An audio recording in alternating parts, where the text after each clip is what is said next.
Cuán hermoso eres, Jesús, son tus palabras, es tu amor. Cuán glorioso eres, Jesús, es tu poder, fue tu cruz la que me salvó, me rescató. Un momento ahí nos dio libertad. Te doy gloria, gloria, te doy gloria, gloria, te doy gloria, gloria, a ti, Jesús.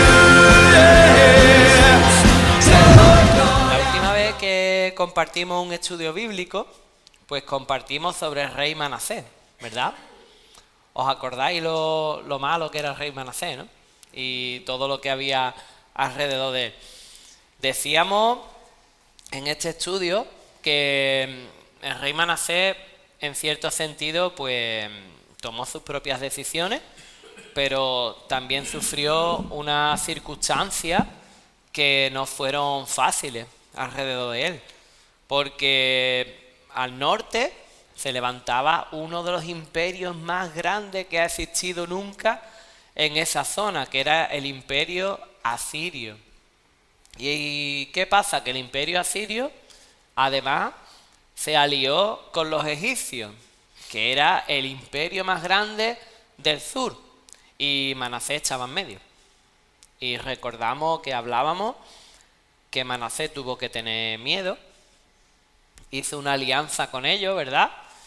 Y esa alianza, esa relación que él tuvo con los pueblos que no creían en Jehová, pues tuvo consecuencias.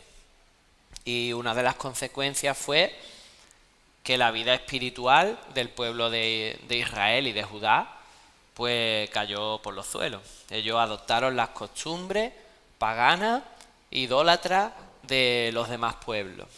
Y aunque Manasés al final de su vida, que seguro que tuvo muchísimas oportunidades, al final de su vida tuvo una última oportunidad.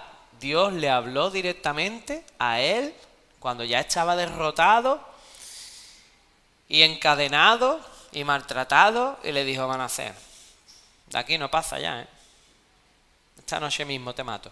Él se arrepintió y su arrepentimiento fue tan profundo, tan sincero, que Dios decidió perdonarle la vida, lo devolvió a donde él estaba, y Manasés tomó una serie de medidas para restaurar el culto a Jehová. Ahí nos quedamos, ¿verdad?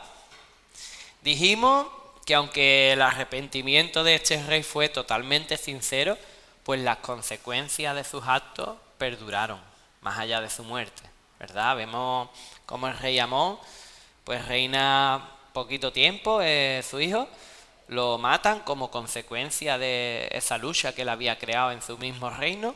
Y ahora nos encontramos con el rey Josías. El rey Josías es el nieto de Manasés. El rey Josías se está encontrando con el mismo imperio fuerte, poderoso, que está sometiendo a los judíos a una presión tremenda para que adopte sus costumbres, su forma de administrarse, para que le paguen impuestos, y los egipcios al sur. Pero Manasés tenía algo diferente en su corazón, Josías.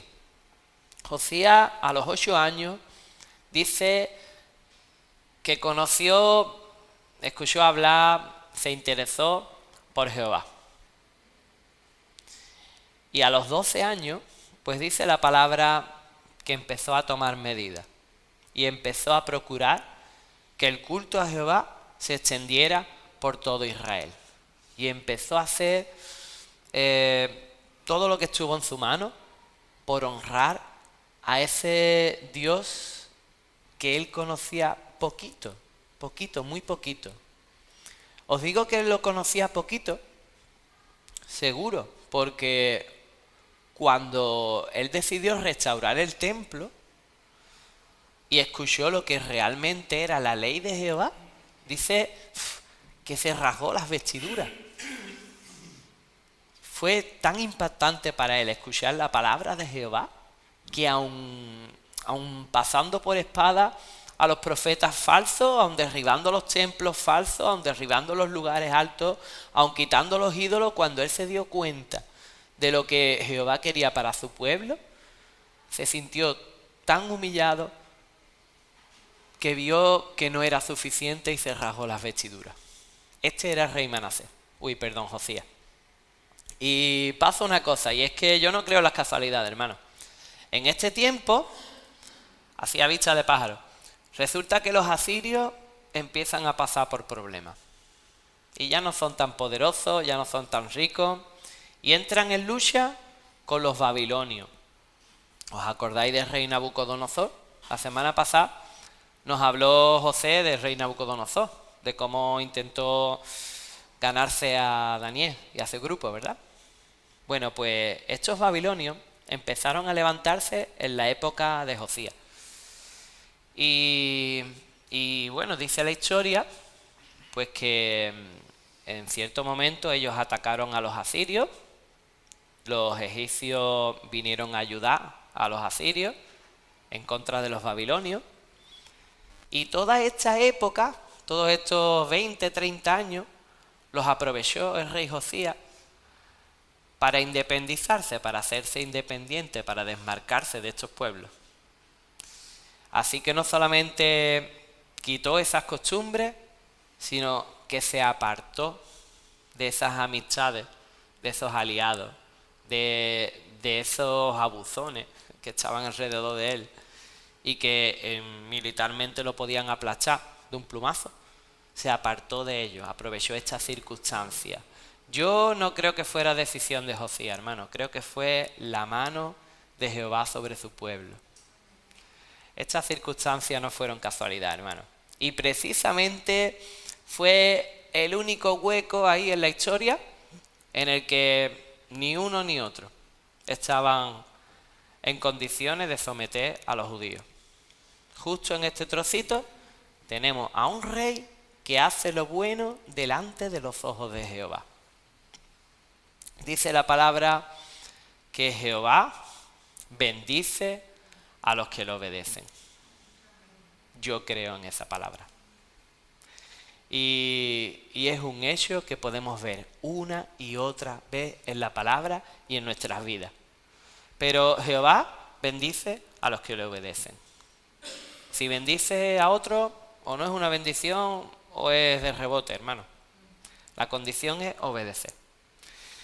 Pues con todo esto que hizo Josías, con más de 20 años estando el pueblo siguiendo a Jehová, habiendo restaurado el culto a él, conociéndole, ofrendando, celebrando su presencia, resulta que llega un momento en el que Josías decide salir al encuentro del ejército de los egipcios. Y ya vimos la última vez, 10 minutos la introducción, hermano, me quedan 20 segundos. Ya vimos la última vez que cuando Manasés no escuchó a los profetas de Jehová, recibió maldición en su vida, en su descendencia y en su pueblo. ¿A que sí? Pues Josías, después de toda una vida de fidelidad,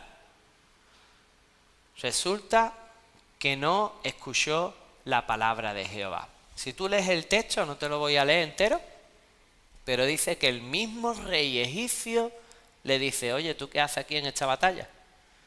Si tú no pintas nada, yo voy contra los babilonios, voy a ayudar a los asirios y tú ya te has desmarcado. ¿Qué haces tú aquí?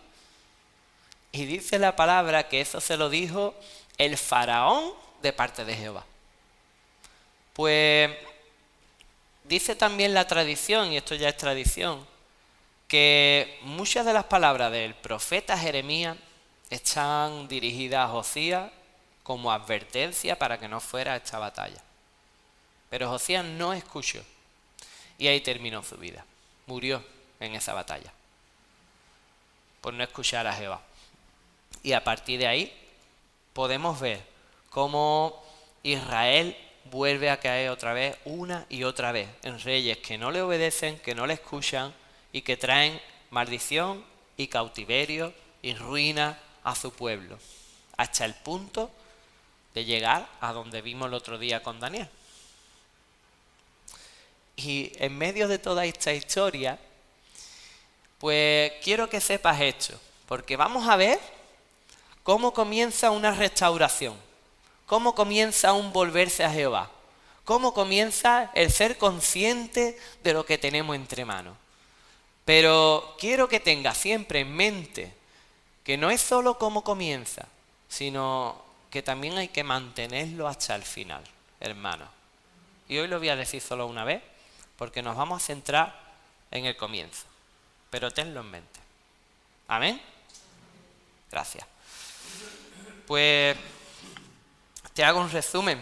Resulta que Josías, con 12 añitos, pues empieza a hacer reforma, empieza a pasar por espada a los falsos profetas, empieza a derribar los lugares altos, y una de las primeras cosas que hace es consagrar su bolsillo y el bolsillo de todo el pueblo. Reúne dinero de su propio bolsillo, llama a una persona que se llamaba Safán, le pidió que recogiera un dinero y que reparase el templo. Eso fue lo primero que hizo. Y es lo primero que nosotros también debemos hacer cuando queremos volvernos a Jehová, cuando vemos que hay algo que no anda bien en nuestra vida, cuando no notamos del Espíritu Santo, cuando no vemos de su guía, cuando somos conscientes de que no hay bendición porque no nos da la gana de obedecer. Es disponer de nuestro propio tiempo, de nuestra propia persona, apartarnos y decidir con todas nuestras fuerzas que lo primero en nuestra vida sea que nuestro templo se restaure. Que lo primero en mi vida es que mi alma, mi corazón, mi mente estén exclusivamente dedicados a Dios. Dice la palabra que nosotros somos templo del Espíritu Santo. Pero ¿qué hay en mi mente? Porque el rey Manasés, por ejemplo, sacó el altar de bronce. ¿Qué he sacado yo de mi mente? Que debería estar ahí y que viene de parte de Jehová. El rey Amón metió a la diosa Acera. Pero ¿qué meto yo en mi corazón? Que no debería estar ahí. Porque a veces hay muchas cosas. Hay afán de mejorar económicamente. Hay miedo. Hay muchas cosas que no debería haber. Y falta todavía muchas cosas. Y quizá por mucho que yo invierta de mi bolsillo, no lo voy a solucionar. Pero quizá la inversión que yo necesito no viene de mi bolsillo, viene de mi tiempo, viene de mi fuerza de voluntad, viene de la oración, viene de clamar a Jehová, ayuda. Oye, eso también cuesta, ¿eh? Cuesta igual que sacar un billete de 50.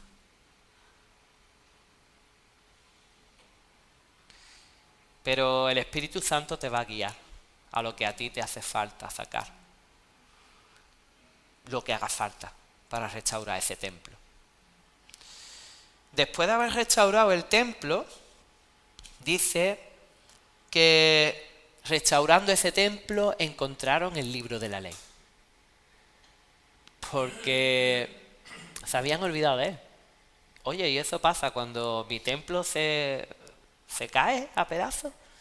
Resulta que yo me he olvidado de su palabra.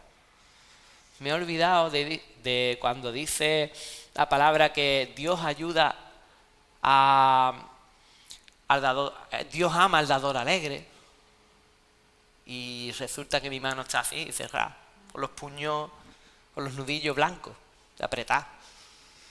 Dice la palabra que a los que aman a Dios todo le ayuda bien.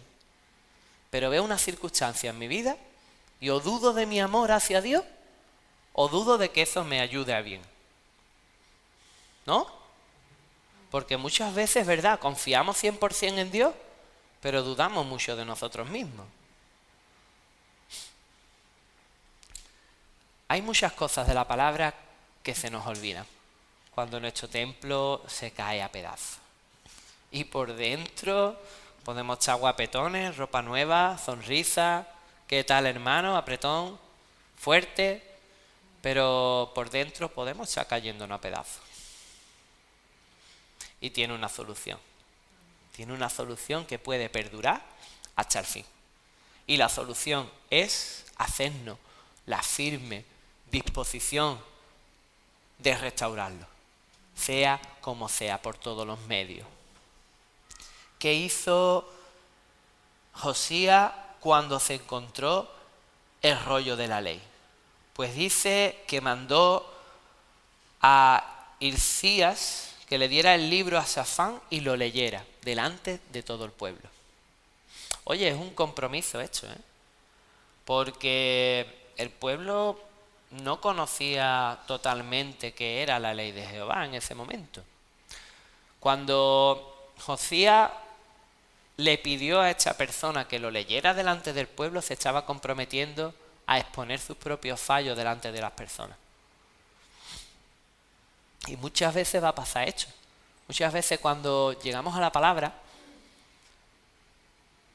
pues nos va a exponer a nuestra falta de humildad, muchas veces. Muchas veces la palabra nos va a pedir que la cerremos, que vayamos al hermano y le pidamos perdón. Oye, y eso me expone delante de ti. Pero si realmente yo quiero que esa palabra restaure mi vida, esa palabra tiene que ser para mí y para ti y para nuestra relación común. Y eso a veces me va a exponer a dejar lo que yo considero importante y dedicarte tiempo a ti. Y pedirte perdón. Y saber que yo tengo la razón, pero decirte sí, es verdad, lo que tú digas. Vamos a hacerlo a tu manera. Porque muchas veces, ya lo hemos dicho otras veces, es más importante mantener la relación, mantener el respeto, mantener la humildad, la mansedumbre, la templanza, que ganar la razón. Y eso va a cambiar de una forma radical mi relación contigo, hermano. Dice que luego, pues, consultaron con una profetisa, reunió Josías a todos los ancianos de Judá, de Jerusalén, a todos los que vivían en Jerusalén y a todo el pueblo, del mayor hasta el más pequeño, y les leyó el libro. Y entonces, después de haber leído, él y todo el pueblo hicieron un pacto con Jehová. Qué cosa más bonita, hermano, porque cuando la palabra de Dios transforma mi vida y restaura el templo, resulta que de alguna forma Dios obra en tu vida también. Dios obra en tu familia. Dios obra en aquel que ayer estaba adorando en un lugar alto, a un ídolo. Dios obra en aquel al que yo pienso que debería pedirme perdón. Y obra en mí, para que yo restaure mi relación con él, perdone, sea generoso y hable con él de cosas edificantes, no de pelea, sino cosas edificantes. Madre mía. Y entonces hay una iglesia unida, con pegamento, que eso no lo separa nadie, hermano. Una familia unida. Hay unos compañeros unidos, todo nuestro entorno, en torno a una idea, una certeza, y es que Jehová es un Dios grande. Incluso en la palabra, el rey Nabucodonosor, cuando estaba delante de Daniel, reconoció: oye, Daniel, mira, tu Dios tiene que ser alguien grande. Pero porque Daniel estaba cerquita de Jehová y conocía su palabra y sabía lo que era impuro y no entraba al aro. Tuviera las consecuencias que tuviera. Eso es valentía, hermano. Y después dice que Josías quitó todas las abominaciones. Esto es un pasaje muy extenso. Si podéis echarle un vistazo a Segunda de Crónicas 35 y 34, pues ahí la verdad que lo tenemos bastante bien explicado y vemos todo lo que hizo el rey Josías para hacer eso. Y después celebró la Pascua. Primero puso toda esa vida del pueblo y suya en orden. Primero restauró su relación con Dios. Primero restauró su mente. Primero entendió lo que Dios quería para su vida. Y es un pasaje maravilloso, precioso. Cuando él escuchó la palabra de Jehová, dice que se rasgó la vestidura, lloró, se lamentó. Pero te voy a decir una cosa, no se quedó ahí. Y no fue un signo externo. Ahí dice que se rasgó las vestiduras, que lloró, que cayó. Pero yo sé que eso ocurrió en su corazón. Lo sé porque justo después veo a Josías obedeciendo a Dios y procurando que todo el que le rodea obedezca al único Dios. Y entonces dice que reunió al pueblo y celebró la Pascua. ¿Tú te acuerdas lo que era la Pascua?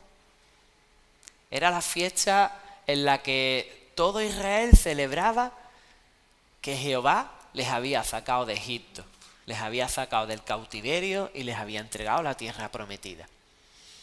Pues dice el pasaje de Segunda de Reyes que desde los jueces no se había vuelto a celebrar la Pascua. Sí se había vuelto a celebrar, hermano. De hecho, Segunda de Crónicas, pues dice otra cosa. Dice que desde el tiempo de Samuel no se había visto una Pascua como esa. Pero te voy a decir una cosa. A Dios no le vale cualquier celebración, cualquier ritual. A Dios no le vale que tú hagas las cosas de cualquier forma. Pudieron pasar 20, 30, 100, 200 años celebrándose la Pascua que para Jehová no se celebró. Y dice la palabra que como hecha, ninguna. Y eso me habla a mí de que a veces en la iglesia pues hacemos cosas que tenemos por costumbre, pero que son extraordinarias. Son extraordinarias. La Santa Cena. La Santa Cena la tenemos por costumbre todos los domingos.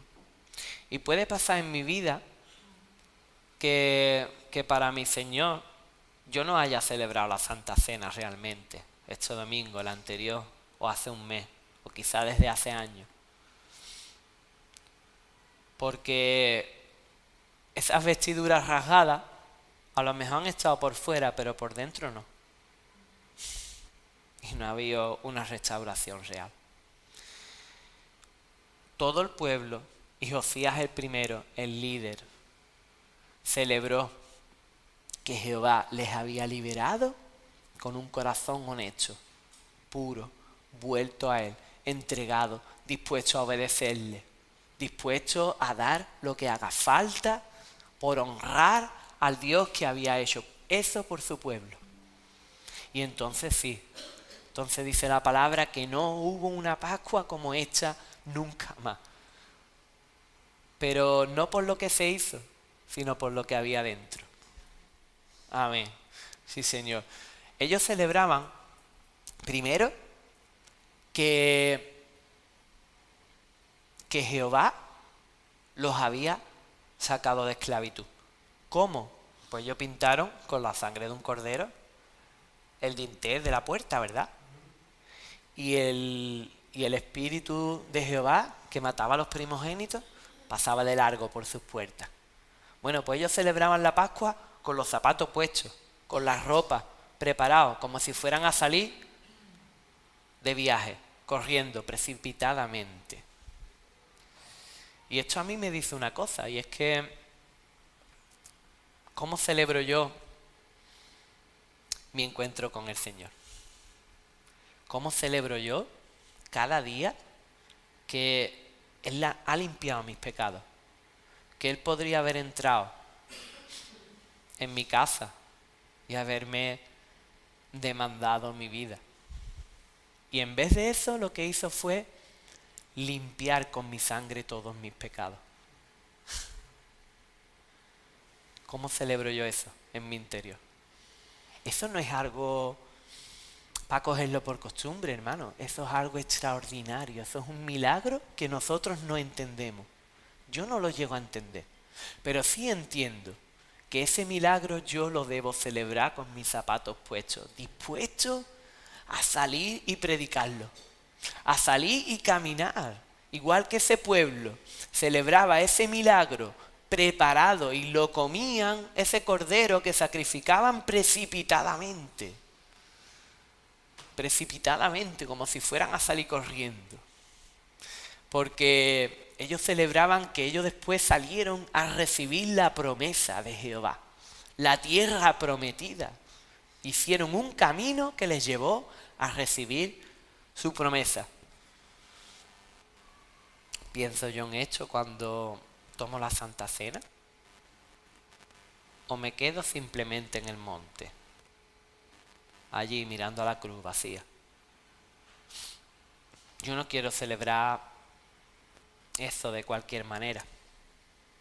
Yo quiero ser consciente de que Él limpió mis pecados y yo tengo que salir a caminar y a correr y a ir a donde el Señor me ponga a recibir la promesa, yo y todo el que se encuentre conmigo. Eso es una manera buena de honrar lo que Él hizo por mi vida. Cuando hablamos con el Señor, cuando oramos, cuando escuchamos la palabra, cuando predicamos, eso no es algo normal, hermano. El ser humano, por su naturaleza pecaminosa, no es capaz de hacer nada de esto. Yo estoy aquí, tú estás aquí por pura gracia del Señor. Ellos estaban allí celebrando la Pascua por pura gracia del Señor. Tenían a los imperios más poderosos rodeándolos y no los habían tocado, porque el Señor había puesto su mano sobre ellos y no eran conscientes. Dice además que la palabra dice: Josías celebró la Pascua a Jehová en Jerusalén y sacrificaron la Pascua a los 14 días del mes primero. Es muy importante saber esto, porque Josías tenía un montón de cosas que hacer, hermano. Como decimos aquí, tenía atajo. Pero a los 14 días del mes primero celebró la Pascua, tal como decía Jehová. Oye, y muchas veces nos excusamos en que no hacemos lo que Jehová nos pide o lo que Dios nos pide porque tenemos otras cosas que hacer. Pero vemos en el ejemplo como Dios bendice cuando su pueblo y sus siervos hacen las cosas tal y como Él les pide, no a su manera. Josías podría haberla celebrado un mes después. ¿Sabéis que la ley les daba permiso a los judíos para hacerlo un mes después? Si estaban muy ocupados, si tenían un deber inexcusable. Él decidió hacerlo a su tiempo y tal como había que hacerlo. Y termino con esto. Él decidió poner de su bolsillo también, no te estoy hablando del bolsillo hoy, pero quiero que sepa esto, poner de su bolsillo miles de corderos para que todo el que viniera pudiera sacrificar en la Pascua. Pero resulta que eso movió también a las personas de su confianza a que también ellos hicieran lo mismo.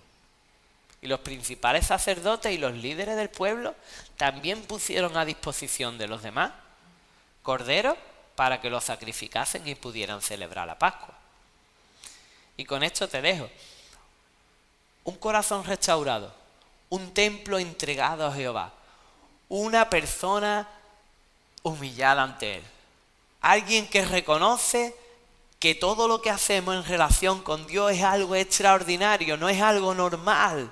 Y lo da todo por Él, conduce a otros que le rodean, que ven ese testimonio, que están en medio de ese espíritu, a hacer lo mismo. ¿Tú quieres un avivamiento en tu iglesia? ¿Tú quieres que tu familia se entregue a Dios? ¿Tú quieres que los demás confiesen que Jesús es el Señor? Empieza por dentro. Empieza por tu templo. Y daslo todo. Daslo todo lo que tú tienes. Todo lo que tú tienes en servicio a tu Señor. ¿Qué tienes tú en tus manos? A veces decimos que tenemos poquito. Nos creemos que somos como Moisés, que tenía una vara y ovejas. Nosotros tenemos, hermanos, mucho. Tenemos mucho. Dice la palabra que el más pequeño de nosotros es más grande que cualquiera de los siervos del Señor que están en el Antiguo Testamento. Tenemos muchísimo. Vamos a ponerlo al servicio del Señor. Que el Señor te bendiga.